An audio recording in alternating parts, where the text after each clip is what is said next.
This week on Just Jason Keto, we're making crispy bacon and tomato chaffles. So let's get started.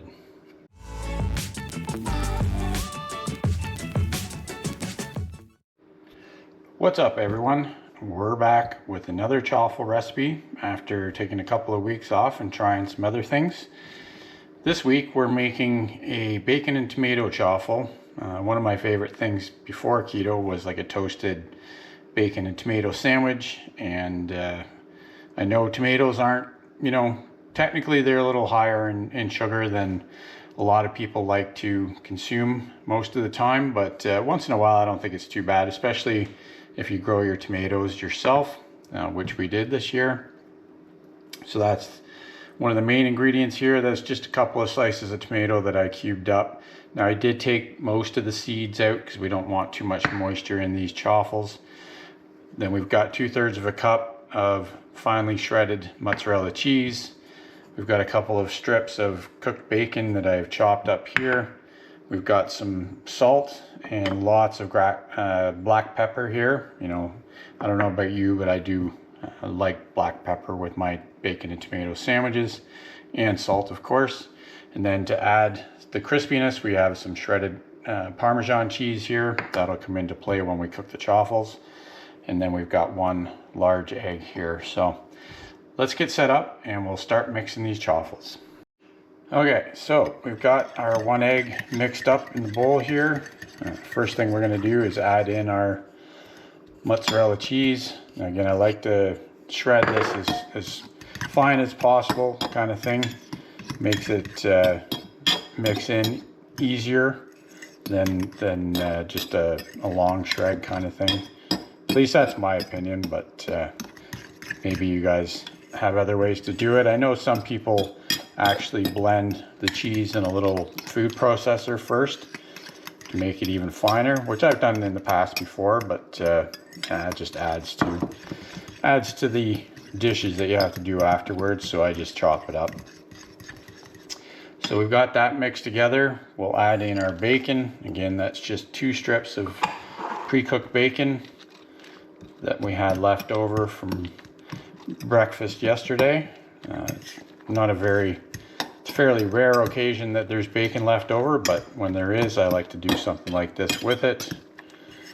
So we get that mixed in. Really doesn't take much. We just want to incorporate it. And then what we'll actually do is we'll put in our salt and pepper next, because ultimately we don't want to mix the tomatoes too much. Like, I don't want them to break up when we mix them. So let's get everything else added first. Just take a couple of minutes to get this ready. And again, ultimately I'm not even sure these are going to work out. I haven't done this before, but I figured we've got some nice ripe tomatoes coming in, and like I said, I had leftover bacon, so this is the outcome. So now we'll add in our cubed tomatoes, and we'll just give those a good mix in with the rest of our ingredients. Again, we're not looking to go too crazy mixing all this together. We just want it to, so that we can, when we put it into the waffle irons, it distributes evenly basically. So that's about it. Our mix is ready to go. We'll use this Parmesan cheese when we start cooking the chaffles. So let me get the Dash Minis warmed up and we'll start cooking. Okay, our Dash Minis are preheated, ready to go, nice and hot. So this is where our Parmesan cheese comes in. We're going to add a layer of that down on the bottom first. This helps give us a nice crispy texture on the outsides of our chaffles. And then we'll start adding our bacon and tomato mixture into the Dash Minis. Basically just want to split up the mix between the two. We're really only going to get 2 chaffles out of this mix this week. Now obviously you could increase the amount of ingredients in your mix to get more chaffles. This is just a baseline for you to work from.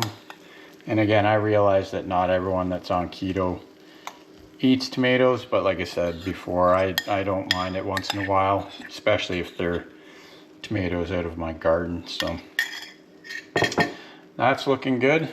Well, we'll add a little layer of Parmesan cheese on top here so that we have crispy chaffles on both sides. Sort of just like that. We'll close these up.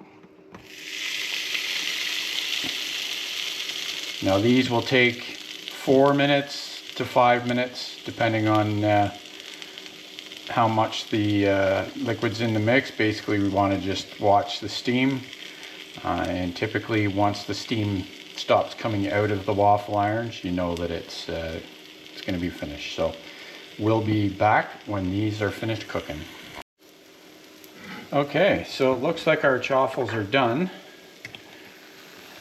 They look nice and crispy, golden brown. So what we're going to do, I forgot to get my wire rack out.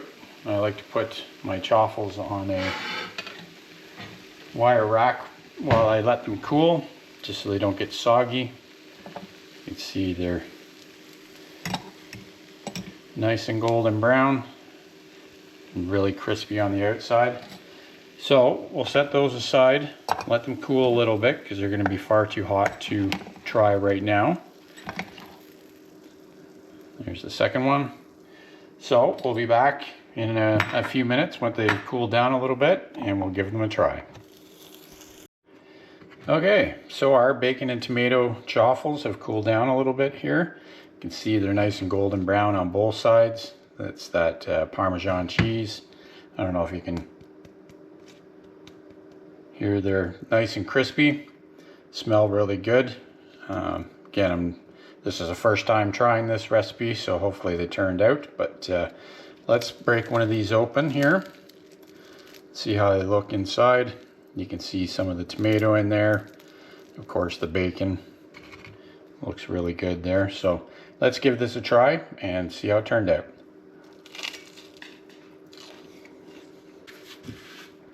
Yep, really good flavor in those. You get the bacon, the tomato, of course, and I like the real good kick of the fresh cracked black pepper that we added in there. So overall, I'd say these were a win. I give them a good thumbs up. Hopefully you enjoyed the video. Let me know what you think down below in the comments, whether or not you'd try these or not. Like I say, it's good use of fresh ripe tomatoes out of your garden kind of thing for a nice low carb snack in chaffle form. So yeah, that's about it for this week. We will be back next week with another recipe video. Hopefully you'll stay tuned for that, and we'll see you next time. Keep on thriving, my friends.